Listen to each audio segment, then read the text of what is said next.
Dobrodošli spet v podcastu Po desnem pasu. Spet sem z vami Karin Planinšek. Še vedno se nahajamo v Domžalah na tržnici in danes je z mano kandidatka za poslanko Urška Tavčar. Živijo, Urška. Živijo, Karin.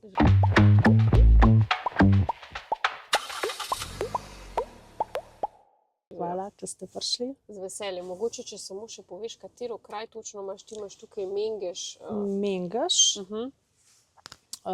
občina Mengeš, občina Trzin, pa del Domžal. Jaz sem volilni okraj 11. Domžale 2. Domžale 2. Ja. Okay. In si kdaj mislila, da boš šla na podcast v kombiju? Ne.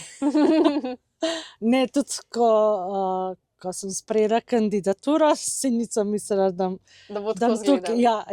Jaz sem mislila to, da bo tako, kot je bilo prejšnjič, ne tako, kot smo prejšnjič vodili te kampanje, ne, da bo tako, malo terensko, malo sem pa tja in to je bilo to, malo smo plakatelji imeli, malo material delili, to je bilo to. Ne. Ampak lušten, moram reči, da lušten, zato, ker je konstantno. Konstantno se nekaj dogaja, konstantno si v stiku z ljudmi in to je pač samo plus. Ne?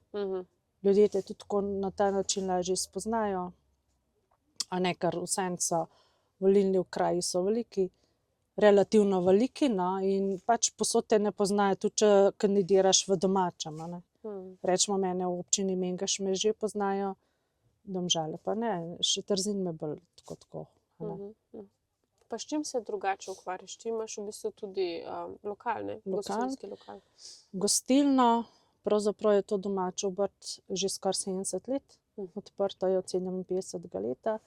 In zanimivo je, da nikoli domači ne prevzame. Ne? Se pravi, moja tašča je prevzela po svoji tašči. Aha, okay. Ja. Zdaj sem jaz prevzela po svoji tašči. Tako. Neka zanimiva dinamika. Ja. Tako, poleg tega se pa ukvarjam tudi, oziroma pač na slučaj tako nanesel, da nudimo pomoč ljudem, ne bom rekla socialnega robu, ampak ljudem, ki so pač v preteklosti niso sprejeli te pravih odločitev, in jih je potem življenje pripeljalo tako, na neko tako točko, kjer si niso znali več sami pomagati. Ne? No, in tem ljudem mi zdaj pomagamo,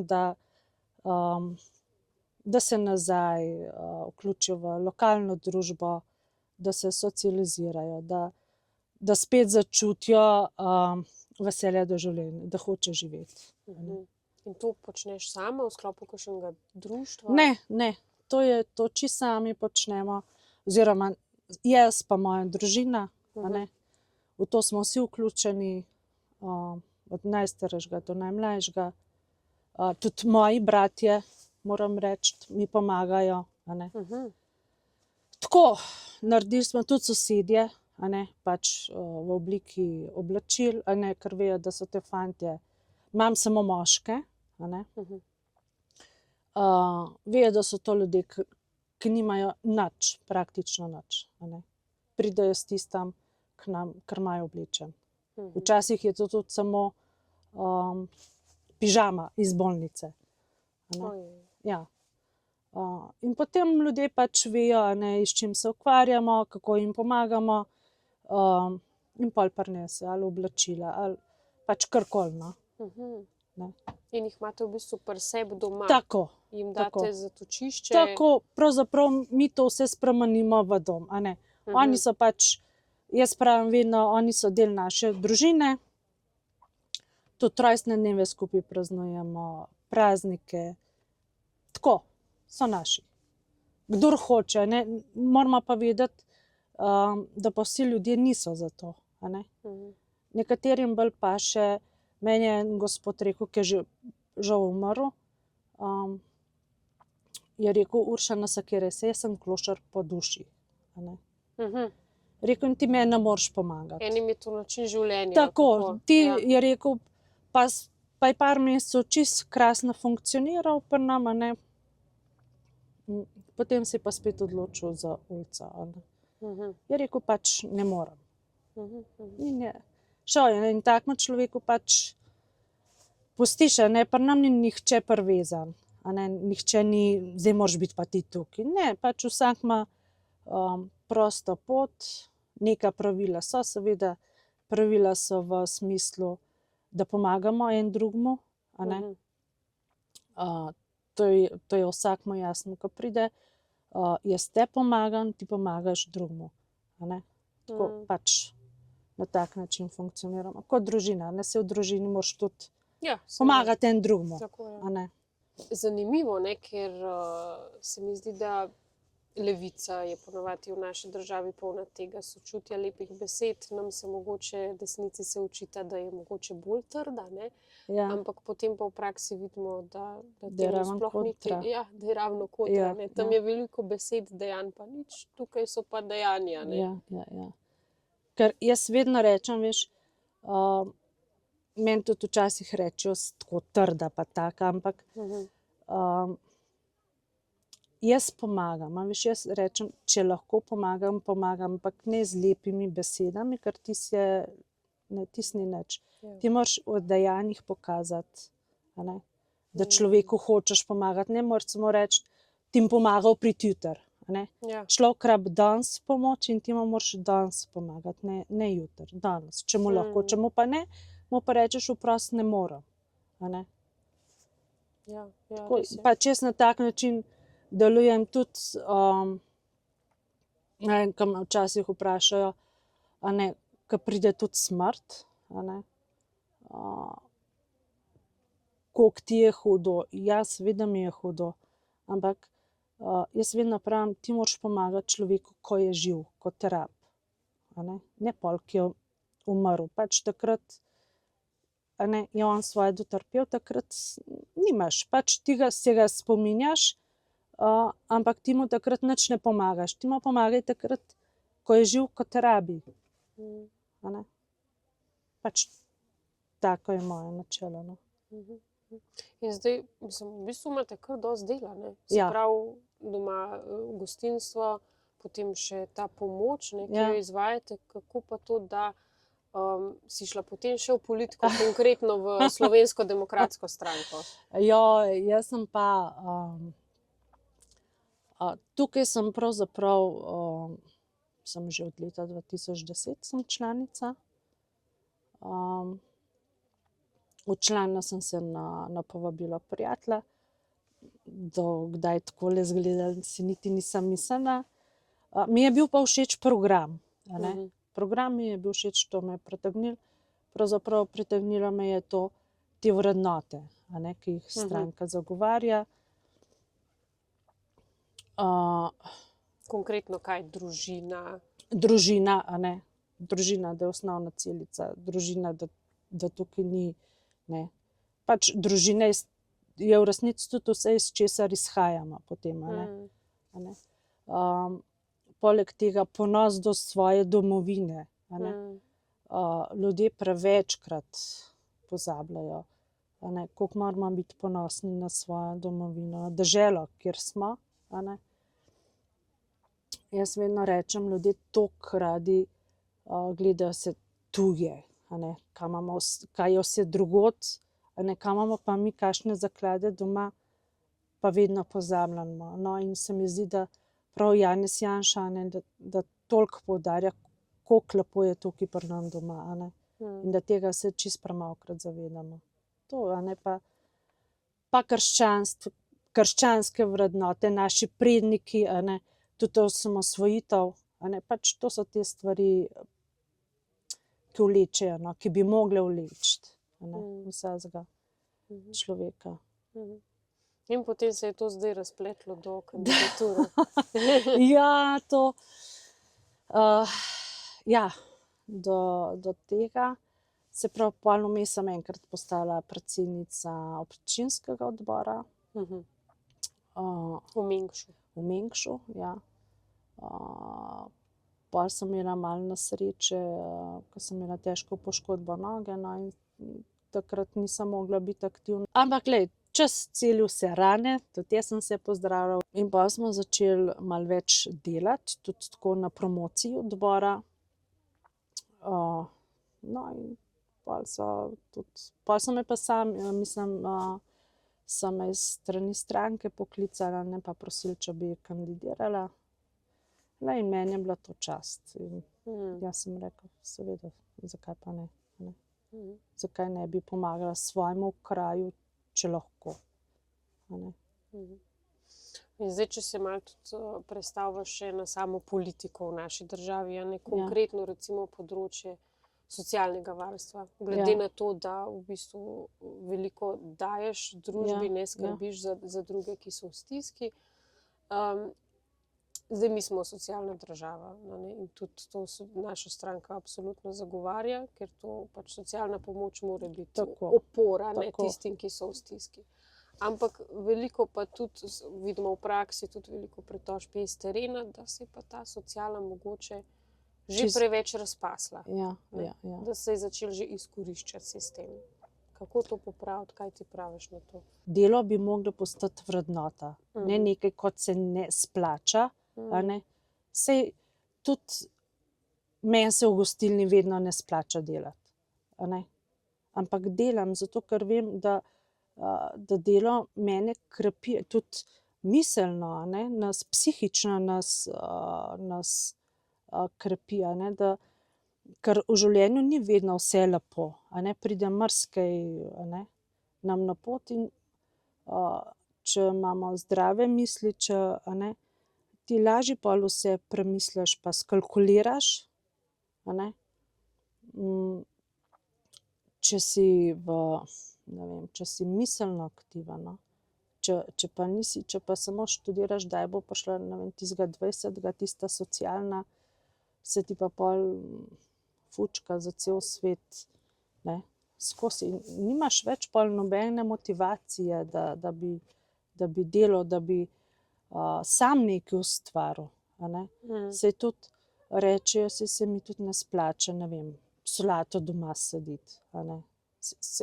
Pravzaprav malo prišli do tega, da se nam nič ne splača, da je vse boljše, da nam kar v naročje pade. Torej dejansko je treba majčkeno tudi večji nadzor vzpostaviti. To pa sigurno. Sigurno, kot si rekla, socialna je pomoč v stiski. Socialna ne sme biti reden dohodek. Pika, amen, konc. Ljudje, ki so sposobni delati, morajo iti delati. Tudi če dobijo socialno, če bi bilo po moje, če ni nekih zdravstvenih ovir, bi mogli pač tisti del socialne oddelati. Konc, saj veliko stvari je, ki bi jih lahko oddelali. Veliko stvari. Že po občini, če greš, ampak zdaj vsak, ko smo rekli takrat, da bi šli lahko gozdove čistiti po žledolomu, so rekli, ja, pa moram imeti ta tečaj, pa on tečaj, pa tretji tečaj. Za veje ven, te majhne veje ven vleči iz gozdov, ne rabiš nobenega tečaja. Pa bi se tako gozdove sčistili, pa še, drva bi se spotoma pripravljali za zimo, kurjava bi se spotoma. Če smo mi kot otroci to lahko delali, bo to zdaj, 30-letnik lahko vejo vam na kup dal. Ne vem. Ja, se popolnoma strinjam. Kaj pa recimo zdravstvo, Zdaj imamo velik problem, zdravstvo so popolnoma privatizirali, če smo čisto iskreni, Rekli so, da delajo za javno zdravstvo, se pravi trenutna vlada, v bistvu kaj smo pa zdaj dobili, sesuto javno zdravstvo, zdravniki odhajajo, ker so pač iz njih ustvarjali državne sovražnike, neznosni pogoji dela, ogromno ljudi brez osebnega zdravnika, ženske brez ginekologa in tako dalje. Kaj zdaj? Kako se rešiti s te zmešnjave? Mene je groza. V resnici mene je groza, ker zelo dobro vem, koliko je pomembno, da imamo mi osebnega zdravnika, ker vidim za te fante, ki skrbim, ne, je razlika. Sej vse zdravniki se zelo trudijo, a ne, tudi osebni zdravniki, če ga ti nimaš, prideš v ambulanto za neopredeljene. Sej oni se zelo trudijo. Ampak ti moraš vedeti, če imaš ti osebnega zdravnika, on tebe že, ko stopaš čez vrata, te pozna, a ne. In točno ve, na kakšen način bo on te pomagal. Če si pa ti v ambulanti za neopredeljene, a ne, pa ti vsakič razlagaš, kje imaš težave, a ne, in zdravnik tebe ne pozna, a ne. In včasih te pošlje tudi na preiskave, ki so, kaj naj rečem, nepotrebne, a ne. In ne vem, to, da so ustvarjali razredne sovražnike iz njih, to noben človek pri zdrav pameti tega ne more delati. Kdo te bo zdravil, ko boš bolan? Kdo? Kdo te bo operiral, ko si boš nogo zlomil? Ne vem, ne. Zdaj iz ljudi so se delali norca, ki so, ne samo, da so se šolali, ampak dolgo so se učili, pa kako se specializacije delali, a ne, pa prakso, pa mislim, a ne, da bi nam lahko pomagali, zdaj so pa iz njih naredili razredne sovražnike. Mislim, to, ne vem, jaz tega ne razumem, no. In prva stvar, ki jim je treba vrniti nazaj ugled pa pogoje dela, da jo lahko delali, a ne. Da se ne bojo počutili, ne vem, kot sovražniki, no. Pa seveda pacienta postaviti v ospredje, ne. Ja, pacient mora pa tako ali tako, oni, ne vem, jaz mislim, da današnja država sploh ne pomisli na pacienta, oziroma vlada sploh ne pomisli na pacienta, a ne. Ker meni kot pacientu je čisto vseeno reči, kam grem, mi je čisto vseeno. Samo da jaz pridem ta pravcet na vrsto, a ne. Da nam prišla, ne vem, na pregled na ultrazvok, a ne, če me trebuh boli, ne vem, v roku enega tedna, ne pa v roku enega leta. Ali pa na fizioterapijo, no, ta je pa sploh nora, ne. Jaz se spomnim pred leti, ko so me bolele rame, pol so mi pa dali datum čez 9 mesecev. Sem rekla, poslušaj, jaz rabim zdajle fizioterapijo, ne čez 9 mesecev, ne. Čez 9 mesecev človeku nič ne koristi.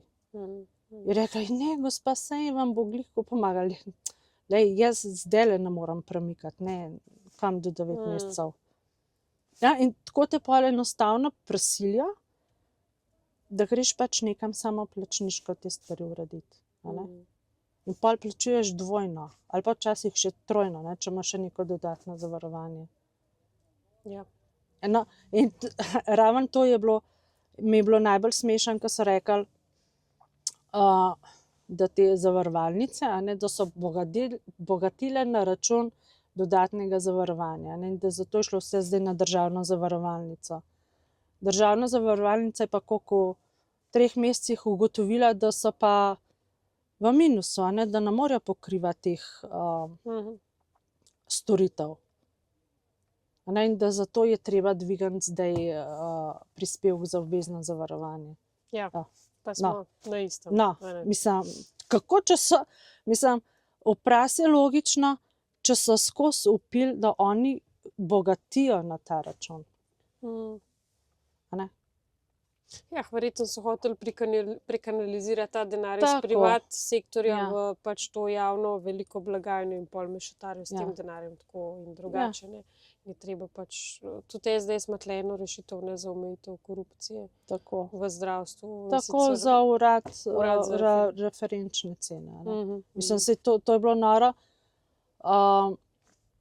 Namesto, da bi ljudje veseli, ne, ali pa ne, da se nekje nakaže, da je neka primerljiva cena, a ne, v teh zdravstvenih storitvah, a ne, oziroma ne storitvah, v materialu, a ne, saj gre se predvsem za material, Medicinska oprema. medicinska oprema, a ne? Da imaš ti nek, ne, do kakšne cene lahko gre, pa da lahko primerjaš, ne pa kar ne, kar kupovati lih. Ja, da se potem dela dobičke na Ja, račun tako, pacientov. ja. A ne, ker sej denarja v zdravstvu ne bi bilo dovolj, oziroma ga je dovolj. Samo ni prav razporejen, oziroma ne pride do nas, ki ga rabimo. A ne? Zato moramo pa mi potem plačevati obvezno zavarovanje, a ne? Dodatno obvezno zavarovanje, plus tega zdaj zavarovalnice iščejo neke nove poti, kjer se ti lahko imaš možnost dodatno zavarovati, da prideš prej na vrsto. A ne? In smo spet ne na istem, ampak na slabšem. Na slabšem, tako je. Tako. Ja, to je absolutno treba urediti. Mogoče še za konec, kakšni so kaj občutki na teh volitvah?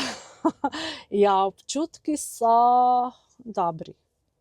Občutki so dobri, ljudje so pozitivno, ljudje nas v primerjavi, ne vem, še 2 leti nazaj, koliko smo imeli stojnice, ne, so nas tudi, ne, iz čim naganjali pa zmerjali. Zdaj pa moram reči, no, da nas zelo dobro sprejemajo. In vidijo, no, kam je vlada pripeljala, sedanja vlada v teh 4 letih. A ne? Sej mogoče se bo grdo slišalo, ampak niti ni napak, a ne? Ja. Mogoče moramo včasih zatavati, da se spet najdemo. Tako, Ja. a ne? A ne? Nažalost. Tako kot moji fantje doma. Evo, Ja. ne? Moraš priti na neko skrajno točko, da znaš pol ceniti tisto, ki ti je bilo ponujen, pa si že imel, a ne? Ja. Pa si šel nekam stran, čist stran, daleč stran, potem pa spet prihajaš počasi nazaj. A ne? In zdi se mi včasih, no, da je tole nekaj podobnega. Ja. Ja, jaz tudi upam, no, da smo se zdaj mogoče res končno našli, ne. Jaz želim vso srečo na Hvala volitvah. lepa, tudi tebi. Hvala lepa. Tebi.